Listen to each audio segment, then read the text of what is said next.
Okie dokie. Hello, Mary. How are you? I'm doing great. How are you? I'm great, thank you. So lovely to have you on. Thank you so much for your time today. And I know you're a busy woman, international speaker, literary agent, podcaster, novelist, and what else? So yeah, you must be a really busy lady. So thank you so much. I am a busy lady, but it's fun to be here. Oh, bless. No, that's lovely. Yes, I just wanted to obviously, talk more about your journey, um, you know, obviously from childhood to where you are today, and what made you go and become such a successful author. I mean, you've written some amazing books. One of the ones is The Most Misunderstood Women of the Bible, and it would just be great to understand more about the motivation for that, because behind every story is an actual life story. Yes, so much life. I agree. Oh wow.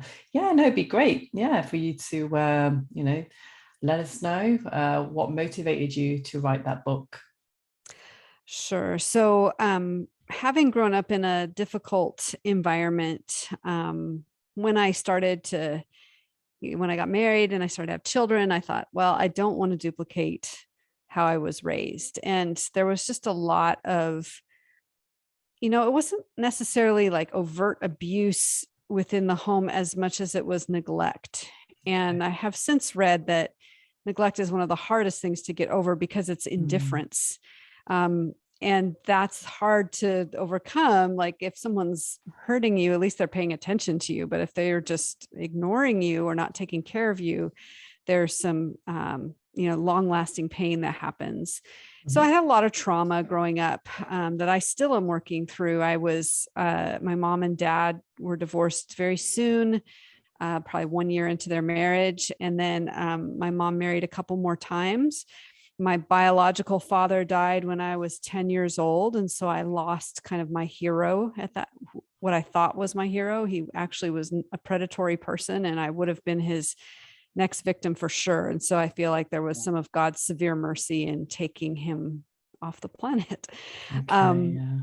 and at 5, I was sexually abused by neighborhood boys, teenagers, for about a year for my kindergarten year here in the US. And what was hard about that was that what was good about it was that I knew it was wrong. And I also knew it wasn't my fault, which is huge. Like that's really big. A lot Mm. of people carry the shame of, well, I must have wanted this or whatever, but I just knew that they did this to me and it was their fault.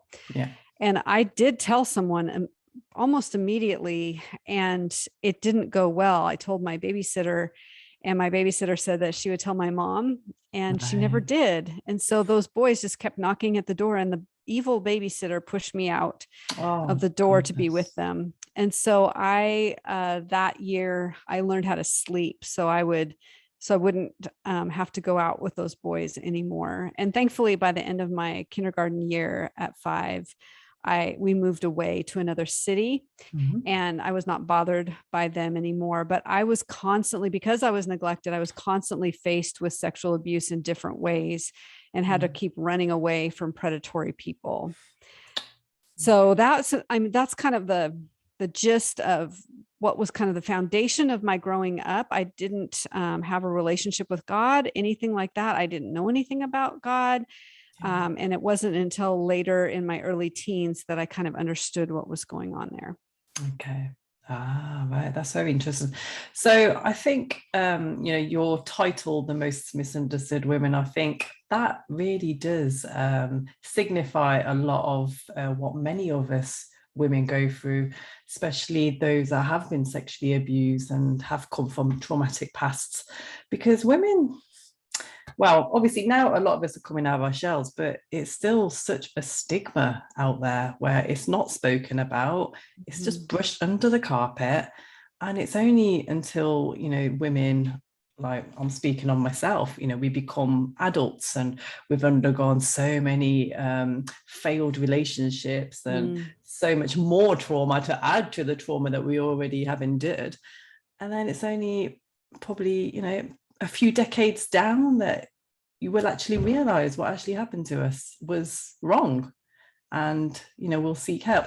So I think The Most Misunderstood Women is a fantastic title. Yes. And I think, there's another word in there that we could throw around as well. And that is just this idea of underestimation. I think there's so many women out there, and we already know it just by statistics. I'm sure it's the same in the UK as it is in the US of how much the compensation is for women as in the same job as compared to men. Yeah.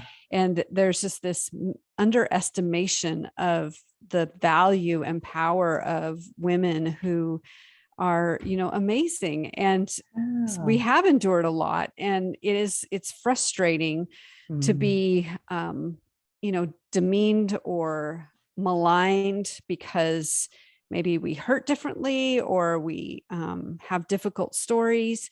The reason I wrote the book is that I wanted to show people that women in the Bible were real women and that they had the context just as we have the context of being misunderstood people. And then gleaning from their lives, what do you do when you've been misunderstood, and how do you rise up above that? And, I can't control if someone misunderstands me. I can be a good communicator of my needs. I can communicate my abilities, all of that. But if someone still chooses to misunderstand me, that's something I can't control, but I can control my response to people who do so. Wow, absolutely. And I think you mentioned something really important there about the Bible. For those of my listeners who may not know much about the Bible, could you explore more about that for us, please? Sure. So I'm taking 10 misunderstood women of the Bible, starting with Eve. If you don't know the Bible very well, she's kind of the first lady. Yeah. So, Adam and Eve. Yes. So Adam plus Eve equals love and marriage. And what's interesting about her story, and this may be encouraging to someone out there listening, because I think there's a lot of people who are frustrated with the Bible, or they come with a misunderstanding of even the Bible. So some of the things that are interesting about Eve is that when she was being tempted by the serpent in the Garden of Eden, Adam was standing next to her. He was there. It said Adam was with her. Okay. And he did not say one word during the entire thing where the enemy, Satan was saying all these things and tempting her. He had every opportunity to say, that's not true, or to interact with him, or to step in, or anything. Like, he was mute. And so when we cast blame on Eve for ruining the human race by sinning, we have to cast blame at both of them. And when you go into the New Testament, and Jesus talks about this as well as Paul, that the blame is always on Adam. He gets the blame. But for whatever reason, we somehow think that she has the sole responsibility of blame for sin entering the human race, when it was a co-heir thing. They both were doing it, and he was right there when it was happening. So those are the kind of things that I like to bring out of the narrative that are already there. I'm not making anything up. It's already in the thing, but we've skipped over it in our minds, and we have thought, oh yeah, she was weak. She said, she bit the fruit and then handed it to her husband. Well, he didn't have to eat it also. He also ate. And then the other thing I think is interesting about Eve is when God comes to the garden and they're all naked and scared and all that, he goes directly to Adam and says, what have you done? And he says, that woman you gave me made me do this, right? So he shifted the blame. But in a way, he's also blaming God. He's saying, you gave me this woman. It's your fault for giving her to me. Yeah. Eve, on the other hand, she actually confessed her sin, and she acknowledged that she did something wrong, but Adam did not. And so there's just some little nuances there in that story that I think we can take away in finding out just the power of who women are and their narrative in Scripture. Oh, absolutely. I love that. And so what is it? What was your turning point? How did you actually get over the trauma that had happened to you? I just waved this magic wand and it just Yeah. went away. Woo! Oh, I wish so many times. I wish that were true. Yeah. So I became a Christian when I was 15 years old. And it was an interesting story because when all those rapes happened when I was 5, I was under Yeah. big, huge evergreen trees in the Pacific Northwest, the Seattle area of the United Okay. States. And Sounds nice. when I heard, yes, nice, but terrible because I was being raped. So it's Oh not, my goodness. yeah, so Just, yeah. horrible. So these big trees all around, right? So when I heard about Jesus for the first time, I was at a camp and it was just, there was Wow. big evergreen trees all around. And I went outside and I didn't come to the Lord based on I'm such a bad sinner. It was that I'd had 3 fathers up until that point. One was dead. And I just Right. needed a dad who was not going to leave me. And I put my back up against an evergreen tree, which itself was a symbol of my greatest violation. And I ended up, giving my life over. And so part of the healing process for me has been multifaceted. One has been the willingness to tell my story. And oftentimes I will tell my audiences that an untold story never heals. So if you have the story stuck up inside of you, it won't heal because it's just going to fester and it needs to get out into the clean air. Yeah. So in college, I told my story a lot. And I had a lot of people hear me, validate me, pray for me, listen, help, offer advice. And so a lot of healing happened during that time.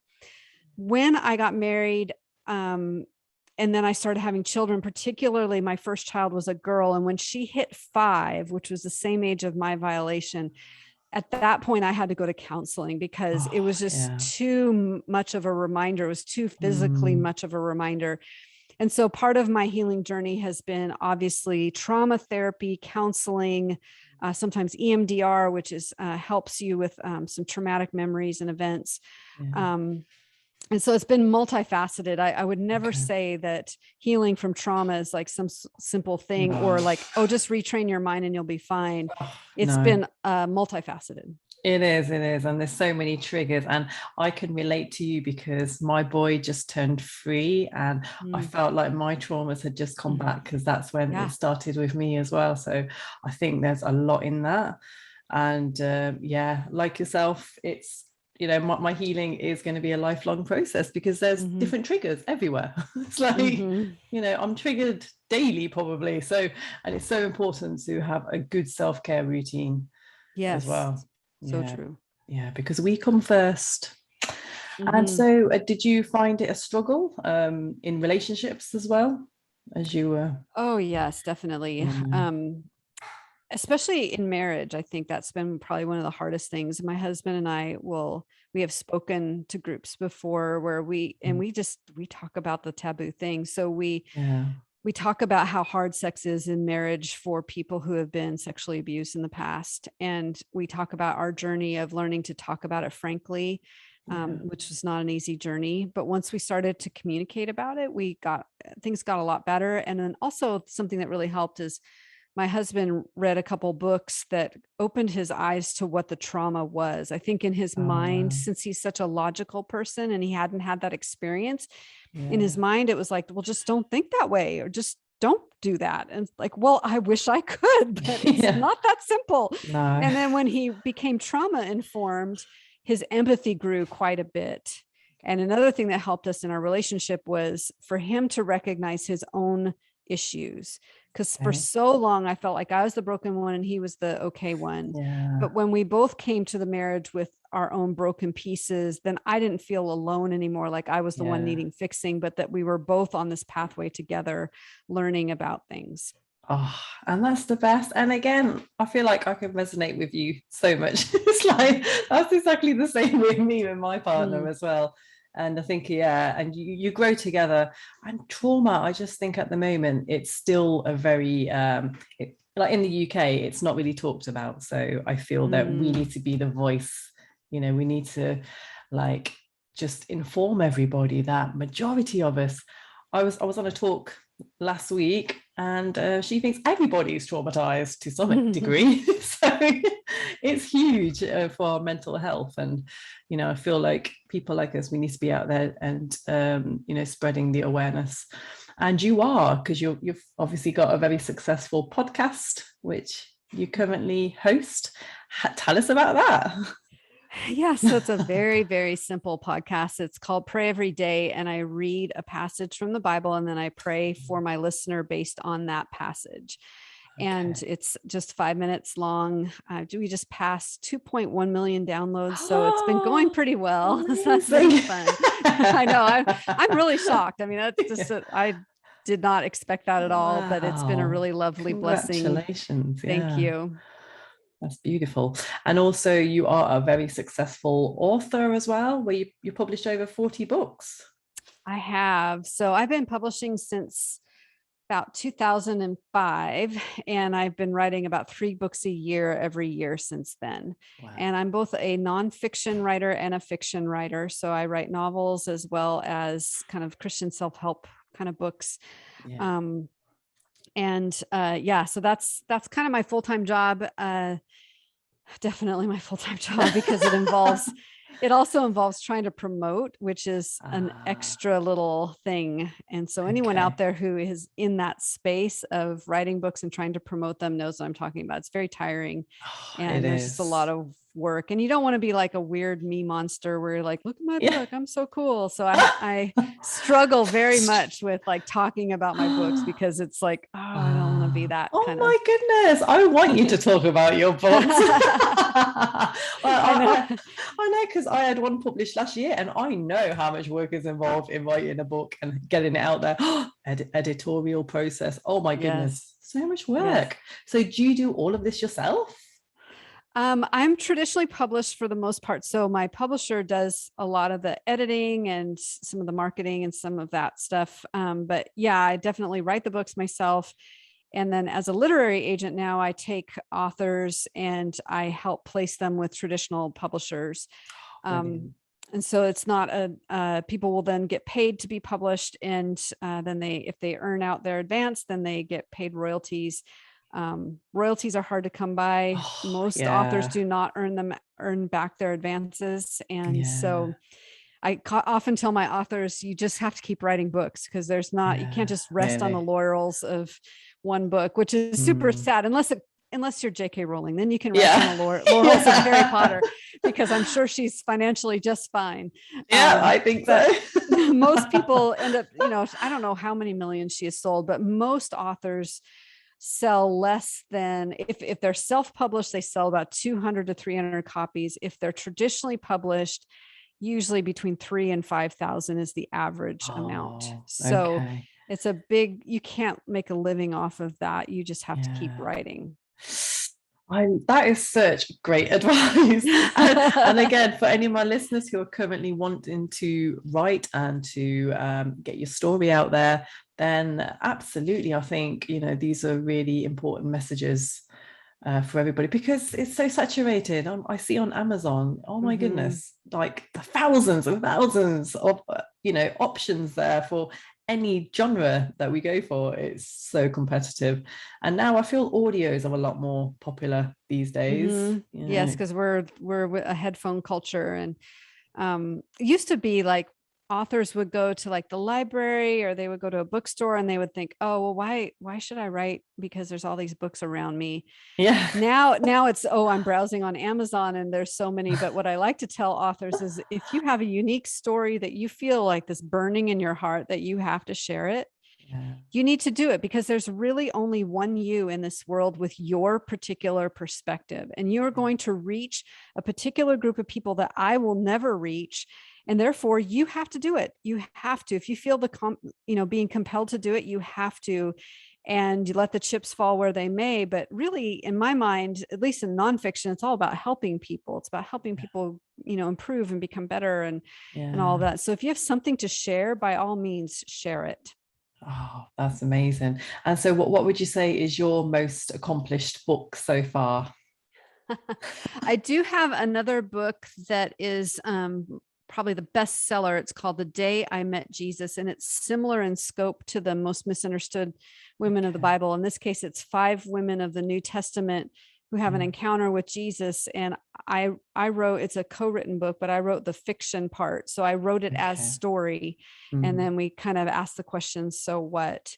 But I would say the one I'm most proud of is one that uses a Celtic metaphor of thin places. So the title of the memoir is Thin Places. And it's my own story, a little bit about what I shared at the beginning of this podcast, and just what that healing journey looks like and what my story was. And it's told in present tense. And so I place the reader within each situation instead of just recounting it in the past. I write it as if it's happening in the moment. And so I'm very proud of that. It was, oh boy, it was an excruciating book to write. And I felt entirely nude when it released, but I still do. Sometimes I look at it on the shelf behind me and I'm like, oh, why? It's really out there. It's really open, but okay. I've had people read it and then have coffee with me and they're like, I feel like I really know you. I'm like, yeah, I don't know you at all, but I'm sure you know everything about me now. It's really embarrassing. That's how I feel about my memoir stroke guidebook, which I was published last year. And again, it just says it's everything about me. It's the most vulnerable book I could have ever published, but I love it. I'm glad it's out there because, hopefully it's people are benefiting from it. And that's why we write. What is your main driver as to, your books? I write so that people don't feel alone anymore. Okay. I write to give words to the things people struggle with, but maybe they don't have the words for it. Yeah. And so I give them the kind of words that they need to say, yeah, that's me too. I've suffered this way too. And I thought I was the only one on planet Earth. And now I realize there's at least one weirdo in Texas that struggles with it too. So there you go. I know, and that brings us on to my next question, because you do actually have a website, which is the WeToo, which helps sexual abuse survivors. And so is this for anybody who has obviously struggled with sexual abuse, for them to get in touch? Yeah, so it's WeToo.org, and there is on the website, there's a place, I think if you go to WeToo.org/21 days, there's a 21-day email sequence that are all the best practices that I've learned about healing from that particular type of abuse. But there's also a whole resources page, and it's international. So it's not just based in the US. So it's all over the world of different kinds of support groups and what books you can get and studies and all of that. So there's hundreds and hundreds of vetted resources there that if you have that story and you're struggling and you want to take your next step, you can just go to WeToo.org. I love that. That is so beneficial. And listeners, I will be adding these links in the profile. And also if it's on YouTube, then just have a look at the description and you can see all these links on there. And so where will we see you next? What is your current project? So I'm currently writing a book for parents of adult kids who may be disappointed in the choices that their adult kids made and how to deal with that. Wow. Oh, very interesting. Yes. Conscious parenting, it seems to be a big thing at the moment. Yes, exactly. And, you don't, once they leave the nest, you don't cease being a parent. Your role radically changes. I mean, it's different when they're, in your realm, in the 3-year-old, where you have a little more control. Then they grow up and you have no control at all. So you have to learn how to release and set them free, and then still be okay, even though they may make choices that counteract what you would have taught them or whatever. And so this book is about having kind of freedom as a parent of an adult kid. Oh, I love that. And again, my boy's 3, but we were discussing the other day that, as soon as he reaches that age where he has to go to school on his own. Oh, it's going to kill you. Your heart's going to be ripped out of your chest. Watch it walk into the little classroom. Oh, it's hard. It's hard. Oh my goodness. And stuff like this, you're right. I don't think that it's out there. And I feel that, again, more awareness needs to be raised, because sometimes as a parent, you feel like you're all alone experiencing these crazy feelings and emotions. It's crazy. I mean, and I think, yeah, it all boils down to self-awareness, right? Yeah, I definitely agree. And I think one of the hallmarks of maturity is being highly self-aware. And Yeah. one of the hallmarks of immaturity is just going la la la la la, where you're not self-aware at all.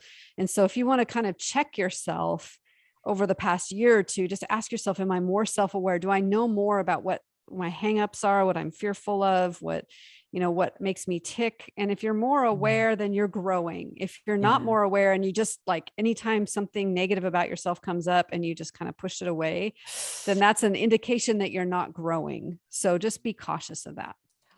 Avoidance. Oh my goodness, I see it Mhm. all the time. People just avoiding reality, and it's like they're just stuck in these made up worlds. And again, conscious, unconscious, huge difference. Huge difference. So what would you say, in terms of how you evolved into this amazing being that you are today? What would you say? I know, I'm cheesy. Oh, that's Well, hilarious. what would you say are your the biggest qualities that you've learned to obviously obtain? The thing that I've learned over the years is that if you've been injured in bad community, the way to be healed is in good community. And so in other words, a relational injury needs a relational cure. So what I think I've done well is that even though I've had all this relational heartache and trauma, I have still pursued relationships, particularly healthier ones the older I get, because for a long time I was pursuing not good for me relationships because that's what I grew up with and that's what I knew. And I Mm, didn't know it could be any different. But it's been in the context of those positive, good relationships that I have really had significant healing. And I don't think that you can ever heal from the past in a vacuum or isolated. In fact, yeah. isolation will breed contempt. It will harm your heart. And even though it seems counterintuitive, because if you've been hurt by people, the last thing you want to do is jump back into a Yeah. relationship. But it's just the oxymoron that you have to embrace, that if you want to get well, you have to find some really safe, lovely people who will love you toward health. Yeah, absolutely. And I actually did an episode on the fact that isolation is the number one cause for majority of the illnesses. Oh, yeah. Mm-hmm. Yeah, it is And sadly, we've isolation. just had COVID. So, Oh, we've all been I isolated. Like the very thing that is going to ruin us is what know. we've had to do. So, It whatever. has, I know, but I do feel that technology has really helped us all, Yes. Mm-hmm, support mm-hmm. us kind of in unity, really. Yes. And look, the fact that I'm able to interview you all the way in Texas and I'm in the UK, I mean, come on, I it's know. It's so amazing. awesome. I'm so Yeah. grateful. Yeah. Oh, wow. So, no, it's been an absolute honor to have you on. And I just want to finish by just asking, what your advice would be for my listeners out there who may currently be struggling in, abusive relationships, or those who have had an abusive past. Just be good to get your kind of, thoughts on and tips for them. Yeah. So when I'm speaking to folks, I usually say that they should start with writing it down. And maybe that's just my bias as a writer. So maybe you don't have a safe person in your life, or you're too afraid to share it with someone. At least get it out of your heart, Mm, get it out onto the page where it has less power over you. And then as it's out there, begin to think about and pray about who would be a safe person to share this with. And maybe you can't even read it out loud to them, but you can hand it over to them. And mm, they can have, then there can be one other human in the whole wide world that's bearing the weight of your story, and you're no longer alone carrying that story. And so that's kind of the first steps. yeah. And then I would always, encourage counseling and trauma therapies and things like that, because those are really, really helpful. Yeah, and I think that there's something really important in today's talk where, it's come up a lot about having a community feel, having a support network. It's so important. And so many of us, we will just suffer in silence, and because we just don't trust anybody. So building that trust, that obviously doesn't come very easily. Mm-mm. So again, what would be your advice on somebody to get to that place of trusting and, you know, being a bit vulnerable? I know, again, that word, yeah. It's difficult to be vulnerable, but I think, maybe what might be helpful is writing down what you perceive would be the traits of a safe person. In other words, someone who doesn't tell secrets, like won't share your secret, someone who listens well, someone who doesn't jump to advice really fast, but is willing to hear you out. So list what those traits are, and then mine your relationships. Look around at your relationships and see if there's someone that fits a majority of those things that you've written down. And then they are more likely to be a safe person. Because what can be really hard is if you just begin to share your story with anybody without vetting them first, it can be very devastating. For instance, when I was 15, I told my sexual abuse story for the first time. So 10 years had lapsed between when it happened and when I told. And the person that I told was unsafe. And I had to convince them of the story. They didn't believe me. I had to tell it like 10 times.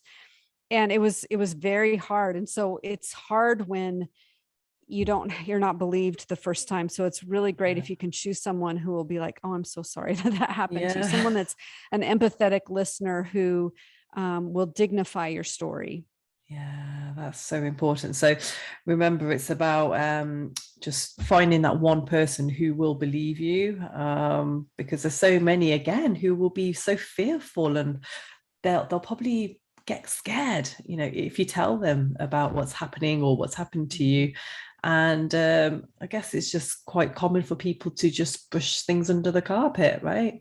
So it's about just being selective with, you know, who you trust. And this is why support groups like WeToo.org are there, right? To help you. Yep. Yeah. And so where can my listeners find you? They can find me on Amazon. My main website is marydemuth.com, but if they put that name in Amazon, they'll find all my books. Prayeveryday.show is the podcast.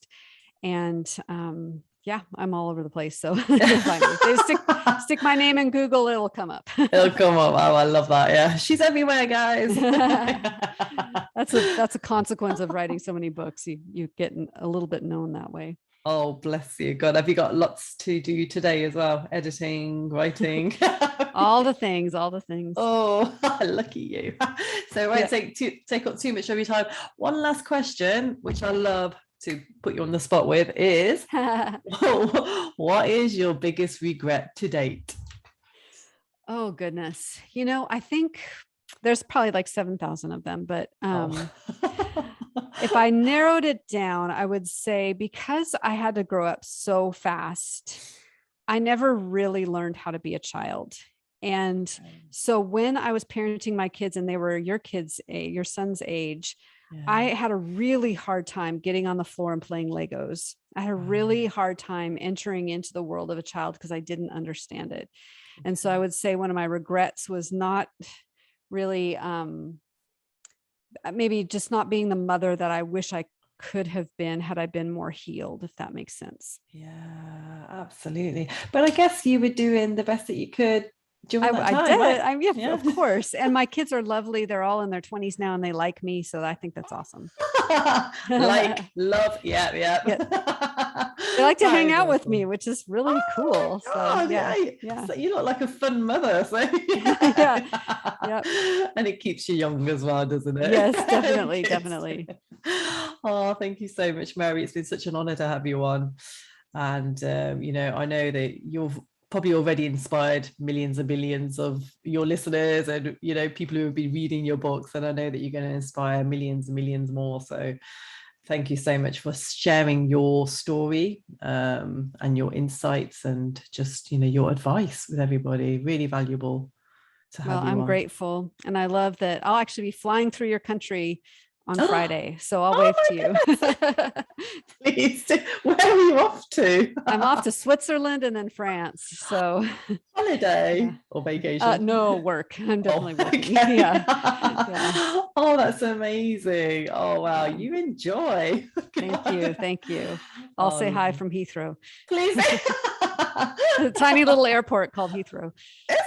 Whereas for us, it's big. It's very, very big. It's very big. Yeah, it is, yeah. Oh, bless you. Well, I wish you a wonderful flight. Thank And you. yeah, well, I hope you do get to enjoy yourself a little bit, because Switzerland's amazing. So Yeah. true. So true. Wow. Oh, that's lovely. And yeah, and that's it for today, listeners. I hope you enjoyed the show. Please do get in touch with Mary or myself if you have any further questions. And again, I'll be adding the links on this show at the bottom. Please do rate, review, and send this episode to anybody who you feel it would benefit from. So thank you so much again, and I'll see you on the next show.